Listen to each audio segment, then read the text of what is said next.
Well, hello. Back again. This is part two of my showing you how I construct and do my soft spines on my journals. So I will put a link to the first video that shows you how we got to this point. Right now, I have my glue set. I was getting ready now to work on my fringe. So what I'm going to do, we had cut this fringe to about a half of an inch, and I don't want it that long. Some spots I'm going to leave a little long, others I'm going to trim, because after we cut all of this, we're going to pull some of the threads out. So it depends on your preference if you like it a little long or not. Some people like that, really stringy look. I'm okay with it, but I'm just gonna trim a bit off for now because I don't need it that long. I don't mind the strings, but I don't want it that long. All right, then I have my little pokey tool here, and what we're gonna do is just kind of take it, and this is all I do is fray it and pull these off, and you get the gist of it. And I just go until it doesn't pull anymore and trim a little bit. You kind of want it jaggy and uneven. You don't want anything trimmed perfect, So that's what I'm getting to. Let me just finish this front real quick here, and we'll go on to the next step because I have a bit of embellishments to do. Like I had said on a previous one, this is a journal that I did previously, and I had this chain that I attached to decorate the spine of the journal. So what I have instead is this little necklace that I cut down and attached to these little triangles of leather that I'm going to end up just gluing into place. So how I'm going to do this, I want to make sure I get the right way to hang, and I believe this is it. So I'm going to attach this right here on the corner. Okay, see if I can get a little bit closer. There we go. So I'm going to attach this right here on the corner. And how I'm doing that is I'm going to use just a dab of E6000 glue, and I'm going to put a little dab. I think I'll do it on here because I can't quite see that well on the corner of the paper. So I'm just going to put a dab here and smear it a bit. But I'm also concerned because this will, whoops, I am so sorry, people. This will stick really, really well and pretty permanent, but in the meantime, because I want to make sure these edges get down really well, I'm going to take my really fine glue, and yeah, you can combine glues, it's not a problem. Why is it bubbling up? Oh my gosh. So I'm going to pop that bubble. I'm going to take this and make sure I have glue around the corners so it'll stick pretty well, and not move around. And then I'm just going to line it up. The white glue, the liquid glue, the water-based glue, that glue will grab instantly. I'm using the Art Glitter glue because it just bonds so fast that I thought it would work well with this. So I'm giving it a try. And then down in this corner, while we're letting this one up here dry a bit, I have cut just these plain ones to put right here. So again, I'm going to put the E6000, which is a really good permanent glue, and I'm going to put that basically in the middle of that little triangle bit. If you don't put the cap on, it just goes everywhere, right? So then I'm going to just take my white glue, and I don't know why it's so, I probably overfilled my bottles. What I think I did. So I just want to make sure that it gets to the edges because I'm concerned about it lifting up, but I also wanted to give it an instant grab. And I should probably be using tweezers right here. So you just want to make sure it's lined up real good, right? And press that down on this one too. Then we're going to flip it to the back and we're going to do the same thing. Oops. So this is a brad that's holding the chain on, and I've got the prongs folded out like that. And that's another reason why the E6000 glue is good. It's going to hold those prongs in place and they won't work their way out. So again, we're going to put the glue in the center. But I want to make sure we get something on the corners. So I'm going to put the white glue, whoops, right along the corners and along that edge. It is a mess working with it today. Goodness gracious. Okay. I'm really concerned about that corner because you don't want to be handling a book and the corner come undone, right? And I'm going to place it right in here along the edge, square it up, just like that. I want to make sure I've got it where I want because, man, that stuff sets so fast. It sets so fast. I don't know if I have room to move around like I do when you're doing the spine. A little bit of room, but there we go. That looks pretty good. This one could have been pushed up a little bit more. There we go. I got it to move a little bit. All right. There, that looks nice. And that looks nice there. And we got that little bead hanging down. I love that little bead hanging down. What I actually did is I took one of the blue beads. It had a blue bead over here. I just took it off and put it here. Oh, look at that. Doesn't that look nice? Let me back out a minute. Look how nice that looks. Look at that. I think it coordinates well with the paper. I really do. All right, the other thing is I need to get the other corner down here done and finish this off. There we go. Gotta get that cap on before it drips everywhere. Okay. And let's get this, hold it in the right spot. Oh my goodness. Okay. And then just a little bit of the white glue along the edge. Give it a little bit more stick. All right. I'll put that right in here. Just like that. Perfect. That holds really quick and fast. Oh, I love it. Wow, I love it. All right, I'll be right back because the last thing we need to do is finish the insides of our book, and then I will show you the completed book and the other one that I have right here. We'll do a quick flip through. Okay, be back in a sec. Okay, so I got my pieces that I want to put inside my front and back cover. I cut and I inked around. I put a name plate, I guess that's what you call these, name label on this one, and then on the back one I put my signature. Excuse me again.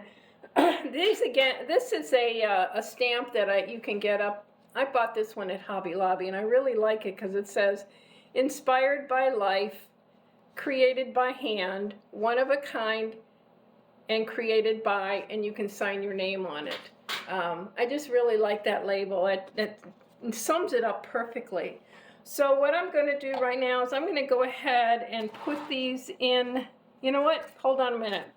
Something else I forgot to tell you guys that I do. I like to go around and ink the edges of my book, and I probably should have done it before putting all of this stuff on, but I can still do it right now. Nothing says I can't, right?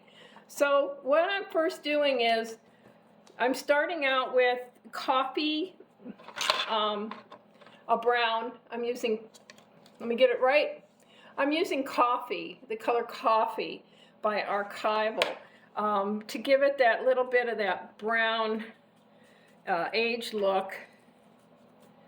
And then I'm going to go through and do it with black to give it that smoky look on the edges. And I just really want to make sure that it blends well on these corners. And then I want to make sure I do the inside edges here, so when I put this paper on, I'm not getting this really bright edge to everything. The color's going to be subdued by the ink. That'll give it that little bit of aged look. So let me just do this one real quick. Actually, why don't I finish, and then I'll be back with you in just a second. Okay, so we got this all taken care of. I put the black ink around and the brown ink. Oops, see, you can tell there's such a nice difference about this when it's done like that. So anyways, I had to check, there was a notice on my phone. I wanted to show you something that I was noticing when I was doing this and putting it together. You see this right here, right here. This is an extended piece of the leather. It's extending out. It didn't quite get lined up, or maybe it was cut a little crooked, but you know what? That's what's so cool about using stuff like this. It kind of hides it, covers it up.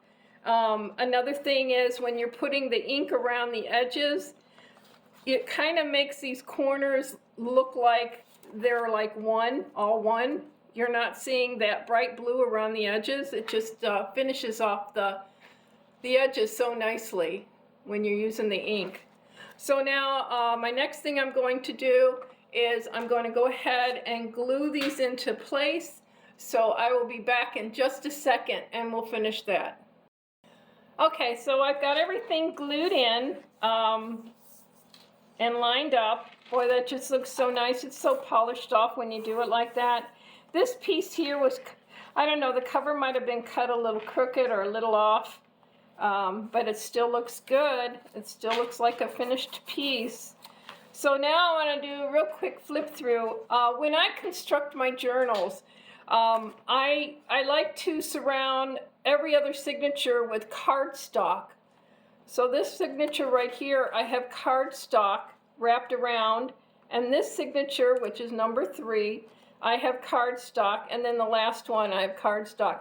Because cardstock is so hefty, I can add all of these little flip outs and things without worrying about it pulling off of the pages. So that's all I have decorated at this moment are the cardstock pieces. I like this little charm here that I put on here just to, you know, as a little pull type thing. So we got that, and then on the inside I have a pocket. And when I construct my journals, I put these black pieces of scrap in these areas so I know when I'm done to go get my vintage photos and letters and things like that to put in these spots. This is a sign for me to say, hey, you need to put something there. I still need to work out on these. I usually make these into pockets for tucking items or a pull-out of some sort. So I will be going through and working on all of these. I got a book on Braille, and so I cut some of those pages down to put in the book. I don't know if you can tell the Braille or not, but that's pretty cool to have. Just a whole variety of fonts, papers, writing surfaces, everything I could find is in my journals.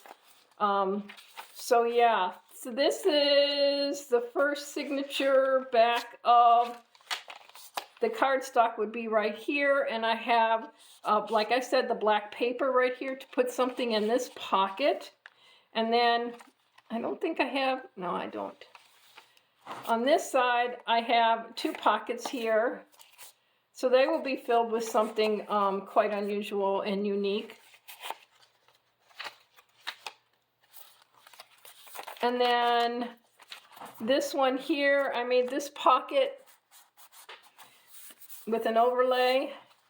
This one here is another fold out, and you fold it out like this, and we have a pocket. I got that thread all over my hands. I have a small pocket here, and this one here with another right spot. You can make notes on the backs of things like this. And then this is just a mixture of papers for journaling on. Here we have another section. I have a really tiny spot to put like a little ticket stub right here, and then a pocket here. And on this side, I have a pocket. Like I said, plenty of pockets, plenty of writing surfaces to write on. Oh, this came out of an artist sketch book, you know, on how to sketch hands. I thought that was pretty cool to throw in here. Oh, and somebody's music sheet that they were writing on, they wrote their own music. So I have that in there, along with some music, just blank music paper. So this one here, oh, another string. I have a tuck spot right here. And then this one, I have a very light magnet that opens this up. And you have a little tuck spot right here. A place here you can write in your white gel pen, or you can add a picture or two and a little journal spot here. And then this one here is a tuck spot. And this is an actual postcard that is dated 1911 with its stamp. So that I like to put in here. Anything that has to do with writing, vintage. So this is the fun part for me, is to fill these pockets up with a little bit of this and a little bit of that from my collection, so that way it'll inspire the writer who wants to write in it. So this one, you know, they're not packed as full with ephemera as my bigger journals, but still, there's plenty in there. So now we have, I picked that up kind of crooked there. So now we have the one that I did complete here. This one's ready to be sold on Etsy. I do have an Etsy shop. Either that or I exhibit it at our area, our community center, or their gift shop. So I just have a little place here. This is the cardstock with a note spot. I have, like I said, all kinds of papers in here. And when I had, this is what I mean about folding it over and decorating the side. Here's an old receipt that I had. Here's some of that music paper. Just all kinds of neat stuff. Here's one that I made a pocket, and in this pocket I have a little what do you call those? It's like a worry stone, but it's a pewter wing. And that just goes in there. Decorating these little pockets with original photographs. Let's see what else we got in here. Here's another pocket with an old postcard. This one's dated, I think, 1908. Somebody's vacation. And they're writing on it. This one here has an actual, I don't know if I want to pull it out. It has an actual receipt. Of course, it's all in French, and this is dated 1932. Let's see if I can slide that back in there. I just don't want to rip or tear anything, you know. And this is just a little something in here. This has a note card in it. You can stamp and send. Just really pretty with flowers on it. Here we have a double pocket, and we have a gentleman here. This is an actual cabinet card. It's in Russian. And this looks like some kind of, I don't know what it is because it's in German or Russian. Looks like almost like a dinner card, business card, or dance card or something like that. So, yeah, here's some more of that paper that somebody was writing their song on. I love the printing. Look at how well they print. That's beautiful. Just clean and crisp printing. Here we have another flip out. And we have, this is an envelope with the flap that's wedged between here. And they make wonderful pockets with a family reunion here. Picture of a family reunion.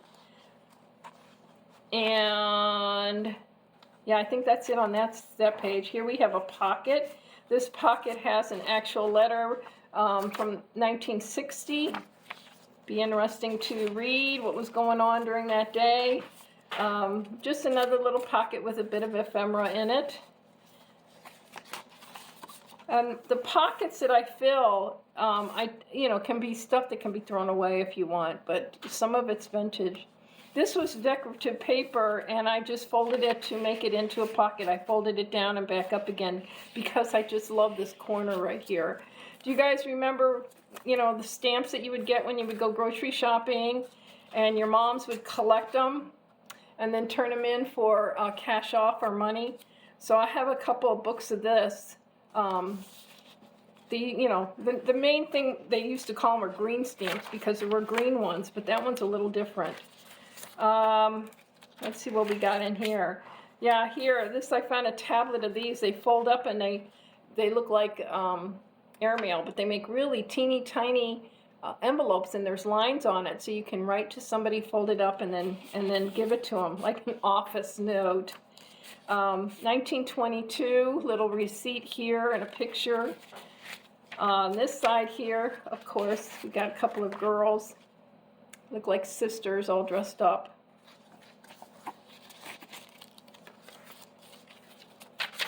Lots of pages to write on. Another postcard. This one's dated 1907. I love the stamps. I really do. And then they wrote even on this side. They didn't have room to write on the back then. So look where they wrote. Isn't that cool? And then here I have like an order form that's tucked back in here. Cute picture. Here we have an old receipt that wasn't filled out, which is, you can tell is vintage because look at where you put the year. It's still 1900. It's not 20. So that's a pretty cool item right there. Note to self. I do those things every once in a while when my book gets too thick. Here's another one of those green stamp things, but this one doesn't have any stamps in it because they get covered up, these little illustrations, and I think they're so cool. Stamps for the thrifty buyer. Look at that. Shoppers wise, economize with your valuable stamps. So you stretch your buying dollar by saving our profit-sharing stamps. Yeah, those are so cool. Those bring back a lot of memories to me because my mom was an avid stamp hoarder person, collector. They were like cash to her. Here we got another letter, and it is dated 1961. And it's just tucked right in this little pocket. Here we got a cascading little place to write on. And this side here we have, whoops, where'd you go? We just have a little tiny journaling card, and we got a bigger one in here too. So yeah, just little things filled in here. And then I have a little ticket stub in this one. This here is just an old postcard, and I ended up mounting it on this short piece that's in the book. This one happens to be dated 1913. That one's really cool. Here's another one of those pages that's folded over, and I have an old receipt in there, another French receipt, 1932. That was before World War II. Here we got just something for notes. And this is our last page, which is a flip out, and it has a pocket here for, I have a couple of tags that you can write on. And this one here has one of these, you needed a machine, that you look through. It's kind of like a ViewMaster, but it's a little different. is called a Story View. I don't have the machine, but that's pretty cool anyways. All of my tags, I try to make sure I have lined backs to them so you can write on them and not go crooked with your writing like I usually do. So yeah, so that's pretty much it. Here's another receipt in a pocket, and we end with this little corner pocket here. Here's one of those envelopes that is folded up, and what I put inside it was a silver dollar. Reproduction silver dollar. It's not real, people, or I wouldn't put it in there. I mean, I like putting authentic pieces in my journals, but not money. Sorry.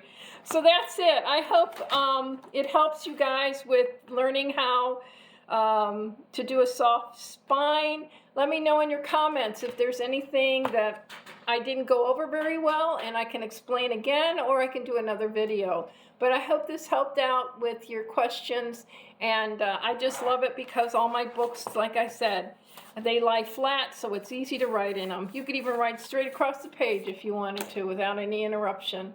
All right. I love you guys, and I hope you come back and visit my channel next time I have something new. Subscribe, and you will be informed of when I list something new on this YouTube channel.